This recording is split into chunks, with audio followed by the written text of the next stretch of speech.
everyone, and this time around we talk about money, cost and value of a college education.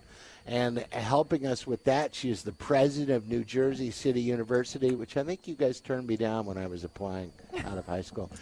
But you probably weren't the president then. It was 100 years ago.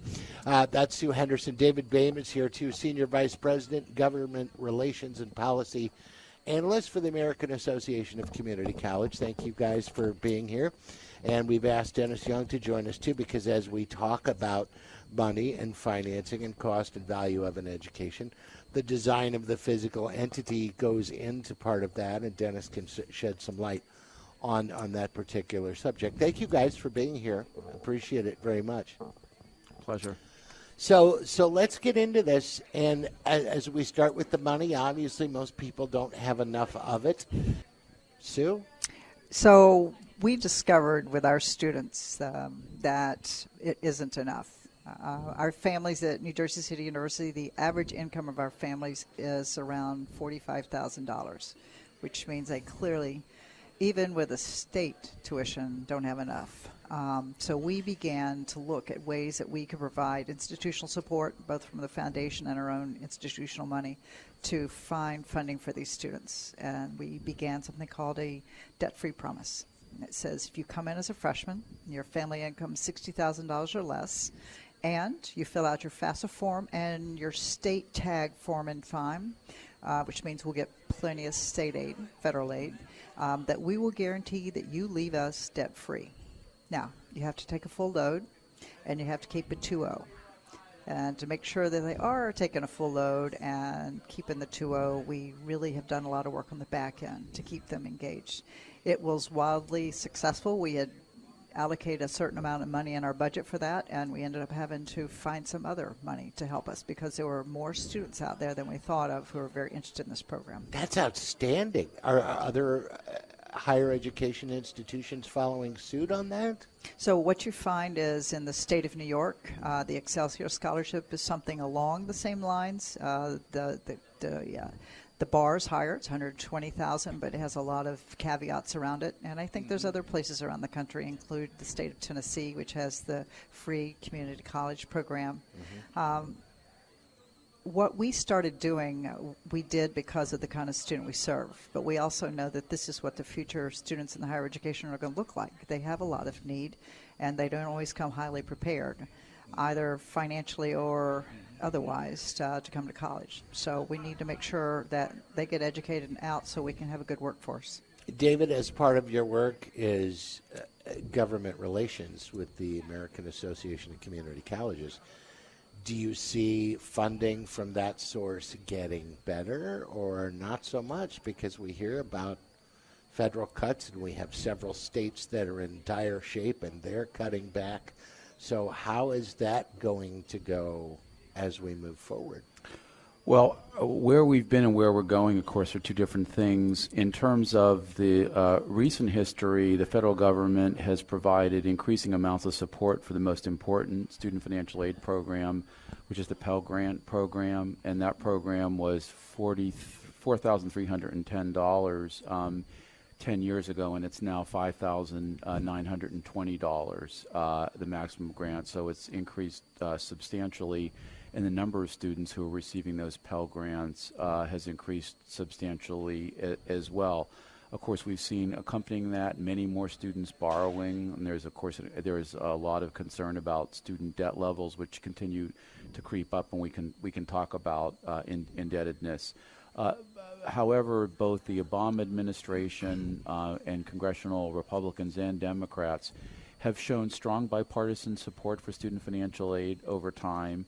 It's something that legislators like to be in support of because it's a pull yourself up by your bootstraps kind of a federal program. And so as we look forward into what is unquestionably a different and more challenging fiscal environment with a more fiscally conservative Congress and a president who has proposed some significant budget cuts, we're organizing, we're paying very close attention to the broader budget context, and are hopeful that we can continue to receive this the support we've had and even grow that support.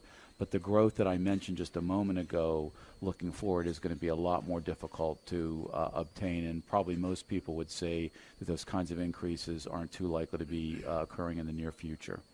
And you're doing a lot of the advocacy work too.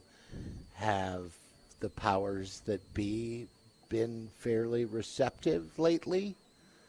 Trying to be gentle here. Well, if you're talking about, the powers that be, of course, we have Congress and we have, with new administration, the new administration and their director of the Office of Management and Budget, Mick Mulvaney, who's a former Freedom Caucus co-founder, very conservative wing of the Republican Party. They have come out unabashedly for major reductions in domestic spending. And so that is of great concern to us. Whether or not Congress is going to be willing to approve those reductions, I think, is another matter altogether. And so my organization, our member presidents, are been very active in explaining to members just how essential these programs are to the ability of our students to succeed. So, we're guardedly optimistic that we can persuade Congress about the value of student financial assistance, and in particular for low-income students, as Dr. Henderson referred to, keeping the grant assistance up, because we really don't want to see students getting too deep into debt and having it not so much perhaps them fall into default, but replacing expenditures such as buying a house or starting a family, delaying that because of student debt. Right. And sadly, it's something that's really there. Now, we've talked about money and the cost and value of an education, and I've kind of focused in mostly on how's the student going to pay for this, where are they going to get money. Let's talk about your cost. Let's talk about the money you've got to put out as technology changes, as education changes.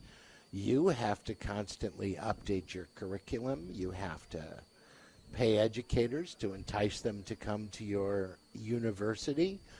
You have to, and Dennis, you're going to address this too, you have to make physical changes to your facilities also. All of that, big costs that sit on your shoulders. So some of the things that we've done in the state of New Jersey, and it's because of the legislation that we've been able to, is take advantage of public-private partnerships. Right. So it engages the local developers. I have a 22-acre campus that has a residence hall on it right now that's a public-private partnership. But it will also have on it market rate housing with retail.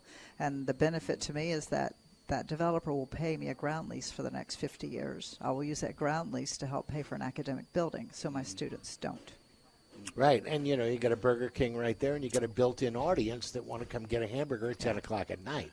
Yes. So, Dennis, what are you finding on the design front when people come to you to say, we need to revamp this, or we're going to do? So what are they doing to get the biggest bang for their buck? Well, it kind of looks as the whole pro forma, and online education comes into play. And you don't need as many facilities for those kinds of things. You can lease facilities if you need to. But when you bring on online programs, is that a cost reduction strategy or is that a value added strategy? For us, it's a value-added strategy because the students that we're educating are either working or they are coming to us full-time and want to take one of their courses online because even though we have the debt-free promise, they're probably still having to work to help pay for the rent for their families.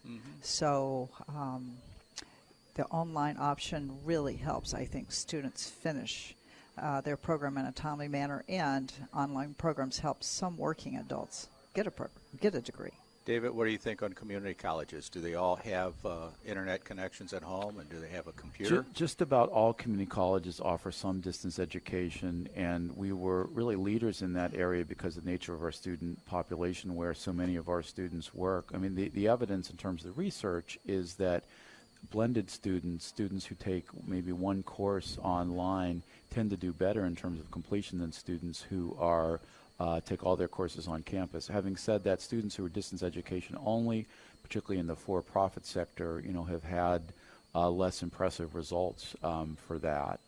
And of course, the other thing is that when you're dealing with students who are relatively underprepared or more underprepared students, which community colleges have, they are arguably less able to self-pace, to have the basic academic fundamentals in order to be able to benefit from online education. So it needs to be done very carefully. And I don't know, 10, 15 years ago, there was a notion that online education was going to be a panacea for cost reasons. And of course, it hasn't turned out to be that, because people have learned it's just more difficult.